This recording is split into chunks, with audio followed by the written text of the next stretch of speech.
What is 8X and why are you so bullish on what you do with it? Yeah, so we are former CFOs who've run bigger businesses, and now we're helping lower to mid-market businesses run their businesses better.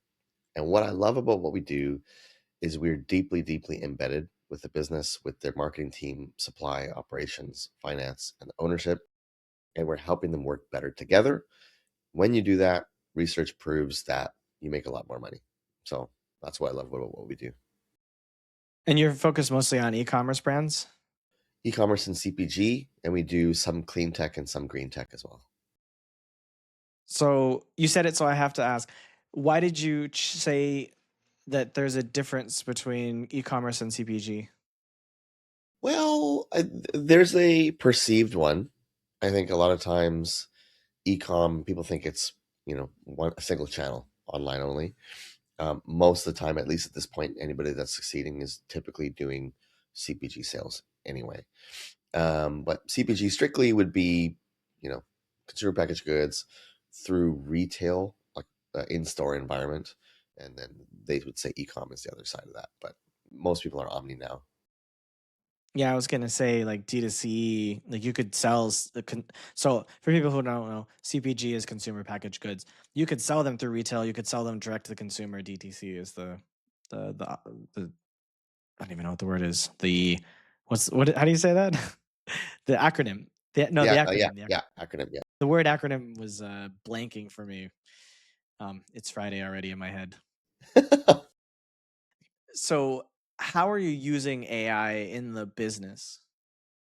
Yeah, right now I would say we're using AI a lot for our internal processes. So we have like a client coordinator agent who's listening to all the calls, taking notes, giving notes to our internal teams, um, and also like listening for sentiment.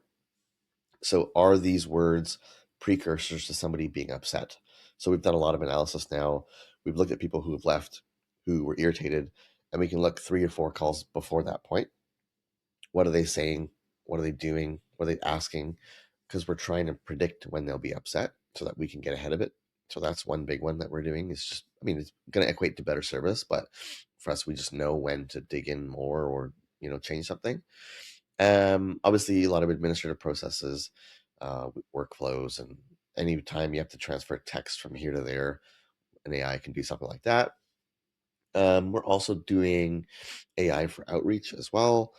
We do a lot of research. Um, Nothing much on the delivery side for us at this point, but we're working on that too. It sounds like quite a lot, actually. You made Yeah, it yeah, seem at the yeah. beginning like, well, you know, Yeah, I mean, we have a dedicated person full time working on AI and engineering for us. We have a part time person as well, and we had 3 people, but we're down to sort of 1.5 right now. hey, business leaders and marketers, what if your brand could be featured right here? This ad spot could be yours. This channel is watched by a dedicated audience of ambitious founders, executives, and professionals who are actively looking for tools and services to help their business grow. If you want to put your brand in front of this highly dedicated audience that's difficult to reach, I'm currently looking for a few strategic partners for the channel. To learn more about sponsorship opportunities, click the link in the description. Let's grow together. How has your operations changed as you've been more automated? Do you find it getting better or do you find there slippages in things? No, I would say it's better. So I wouldn't say we've saved a ton of time, or maybe we have, but we've redeployed it anyway. We're not just like working less, but I would say our outputs are better. Our understanding is better because again, like these AIs are keeping notes and helping us think better and maybe catching things that we've missed. So I would say our outputs are better. Our when we working with a client on a thorny issue, obviously all my staff have access to Gemini, which just got really smart, and so we're using it. So how do we understand the client's problems better? How do we analyze their stuff better?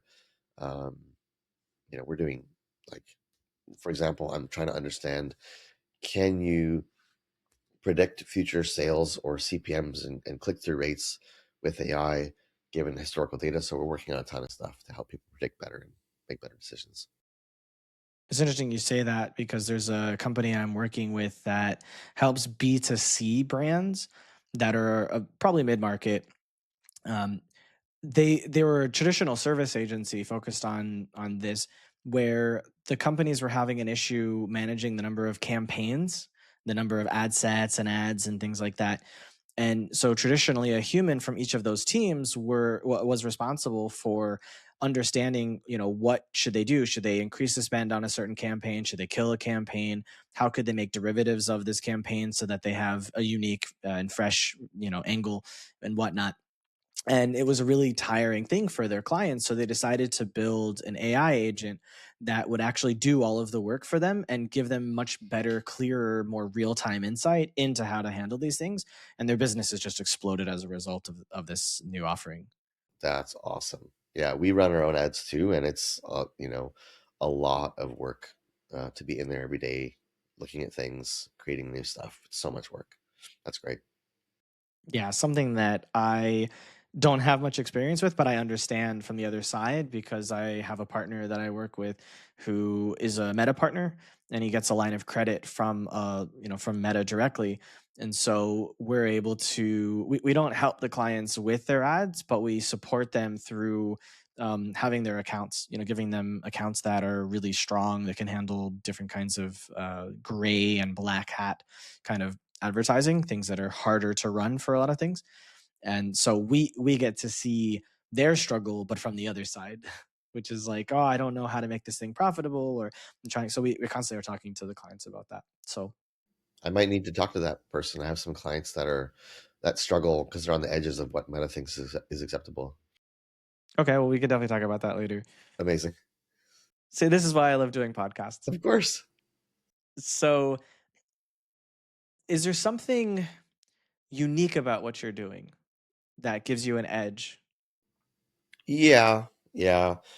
Um, I guess there's maybe one thing that's not us, and then a couple things that are us. So the not us part is I joined Hampton a year ago. This Hampton, it's like the group for CEOs or whatever, and I feel that being in that group has sort of raised my thinking of what's possible and achievable. So we're pushing hard on AI a lot because we can bounce ideas off each other. Like they share templates and things, so that's been really cool for me. Um, and then on our side, what I've always believed is over serving. And so when we take a client on who wants us to be their CFO or their finance team, we almost say yes to everything. And in so doing, they begin to ask us questions that are just outside of finance too, HR, ops, inventory, supply chain. And so what we do is we embed ourselves now structurally. We've changed our structure a little bit, so we embed with the supply team, we embed with the marketing team, and the finance team, and the executives, and we have this like defined process where we check in with each of those teams in weekly cadences and make sure that they're all running up the same song sheet. Um, and so what that prevents is over ordering, under ordering, misreading demand. We do all the data prep, we do all the cleaning, but we have sort of frameworks for decision making among these four teams. Um, and we find people are working a lot better together. We find the executives or owners don't have to be the police men or women anymore or the referee because the teams learn to referee themselves. Um, and we are finding we're creating savings on inventory. So we can reduce the inventory, but increase their on time fulfillment at the same time. We find cost savings in freight. Generally, we see increases in EBITDA of 1 to 2%. Um, so we've gone very, very high touch, very embedded, and that's what I love doing most of all. So yeah. Are you building agents to handle the supply chain and inventory management? Not yet. Right now, we're just rolling up our sleeves, so to speak, and digging in. Obviously, we have analysts. So we have analysts, we have supply chain analysts, we have accountants, we have CFOs, we got all that stuff. But we're just digging in with elbow grease. I would say when people use automation too early, it tends to backfire.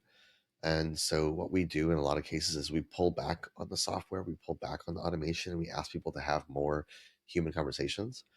And when we find when you do that, the whole company starts to run better. And then we haven't got to the point yet where we're going back on the software side. Um, yeah, I'm just finding that profitability is not a it's not a math problem, it's a human problem, and so that's how we're working on it. What do you mean it's a human problem?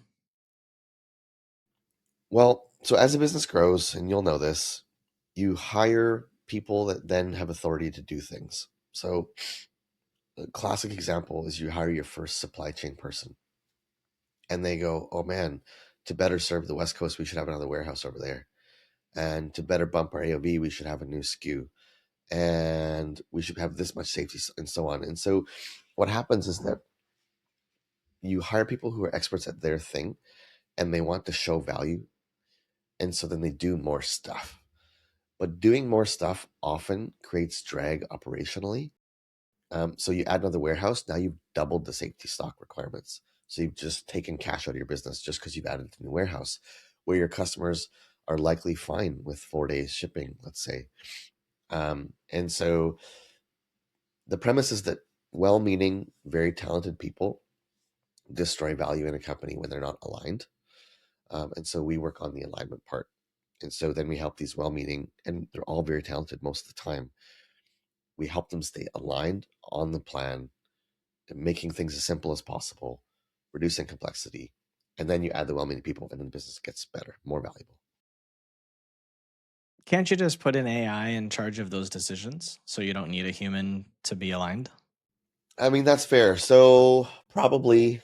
I haven't yet cracked that. I think maybe we will, or somebody will. Um, but for now, on supply chain, like I think if you ran an AI against your supply chain, it probably would suggest opening another warehouse. I would think. But maybe if you set up your constraints intelligently, it wouldn't. I don't know. That said, we looked at a software with a client of mine. They were high 8 figures, growing, raising another follow-on Series A. And we looked at this software called Relax, and they ran their algorithm against our supply chain, and they thought they could reduce our inventory by, I think it was 20%, and then increase our service levels, so on-time fulfillment, from 94 to 97%, and that would have given us approximately, between cash and profit, another $1.5 million. So I don't know. I think, but the software was 250 grand a year. So they're saving you 750,000. Yeah, well, it was worth it. It was worth it, 100%. But it's just very expensive. So I don't know. I think probably yes at some point. But right now, um, we still believe in the power of human conversation. I'm I'm in between, Tell me more. trying to think about how I can make myself more efficient by doing less.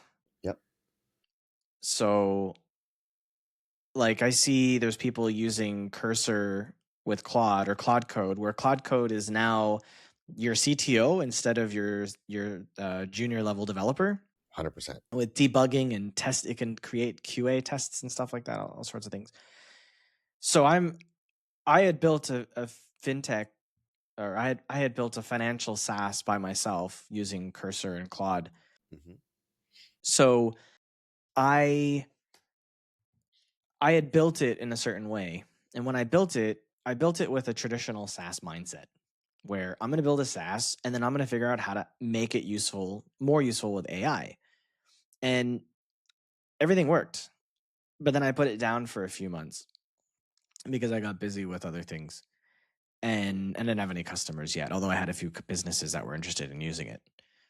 And now that I'm much more involved with startups and I'm seeing that a lot of them are using agents, especially like yourself, I'm like, maybe I should go back, let Claude have a crack at the code base and go, hey, this is how we can turn this from a traditional SaaS with AI features to an AI native or an AI core product that's much more agentic.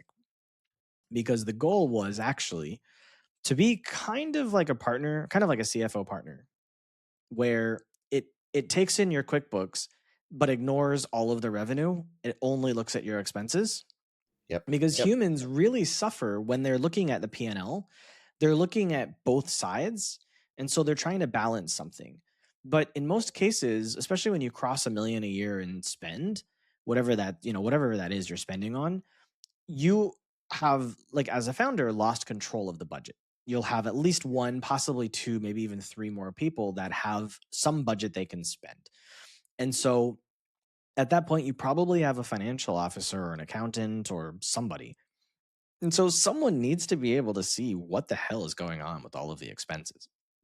And so I thought if I built this traditional SaaS, businesses could look at it, and there's a chatbot that's trained on, it's able to access their live real time data. So you could communicate with it, even though it's a GPT wrapper for that part. Hmm. And then I'm like, there's got to be a better way to do this, because I had built something that was essentially obsolete, like, as I was building it. Because if you talk to VCs, they don't care about traditional SaaS with AI on top. They want AI native. So if it's going to be a fundable business, it has to be an AI native type of system that's agentic and fully automated and all this shit, or nobody cares. Um, so it's crazy how you build something and it's obsolete. That's why e-commerce is great, because it's less likely to become obsolete.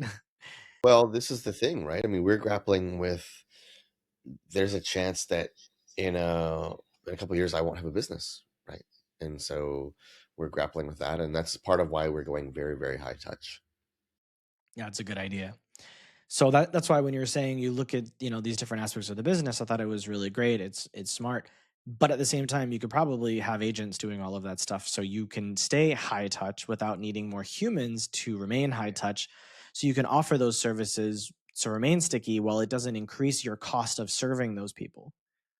Yes, yes, yeah, I think so. I mean, I think that as we do more of this work, we'll be able to create proprietary algorithms, probably, right? And that might be one of the ways we go about it, is create our own software that maybe we just deploy it for our clients only, but it ingests their data, uses our algorithms, and spits out information back to them. That would be probably the direction we'd go in eventually. Do you believe that AI is utopian or dystopian? Well, that's a very good question. I choose to believe the utopian version.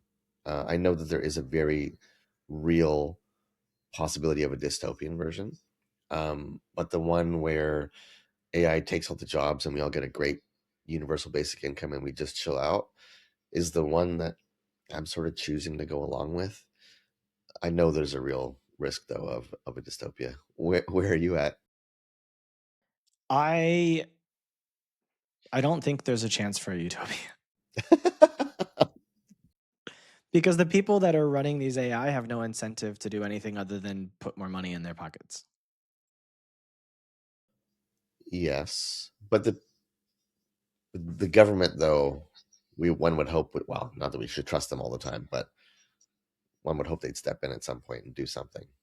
Well, the US government has made a point to prevent states from regulating AI on their own basis, Mhm. which could potentially be good. But then you have to trust that the federal government is capable of understanding AI to a point that it can create an overarching regulatory system for AI, which I don't trust 80-year-old white men with beards to understand AI. No, that's fair. So if the US is in charge, I don't trust it. I suppose the mechanism would be GDP should increase, right? And they will have to tax on the AI economy. The tax will be higher, I would assume, because I would, well, the companies, so I'd imagine that the workload or the margins should increase astronomically at some point, thus leaving more room for tax. Again, we hope. And if more tax, hopefully they could redistribute that. So again, margins should go up astronomically at some point. And so either prices should come down a lot, which can't trust private companies necessarily. But with that margin, the federal government should tax them more. And the hope is that they'll return that in the form of UBI. That's the hope. But the government could also just go, all right, well, we've got more revenue. Thanks, guys. It's possible. They have the revenue and they just put it into Department of War. Yeah. That's possible. Build more drones to fight China. Well, yeah. Yes. This turned dark very fast. Well, it's okay. I mean, look, I think again, I still think there's a high likelihood of a generous UBI, and we're all okay. I think a lot of people are delusional about UBI for one single fact. Go ahead. If the goal is to give every American $1,000 a month, that's 350 million times 1,000 times 12. Mm-hmm. Trillions of dollars. Where is it going to come from? Trillions of dollars and trillions of dollars a year. What is the current GDP? I think it's like 30 trillion. Yeah. So I would imagine It'd be like 100% of the GDP every 2 or 3 years. that would be an issue. Yeah. 5 years, whatever it is. It's just 1,000 and like $1,000 right now is not even half of a month's rent for the average American. Yeah.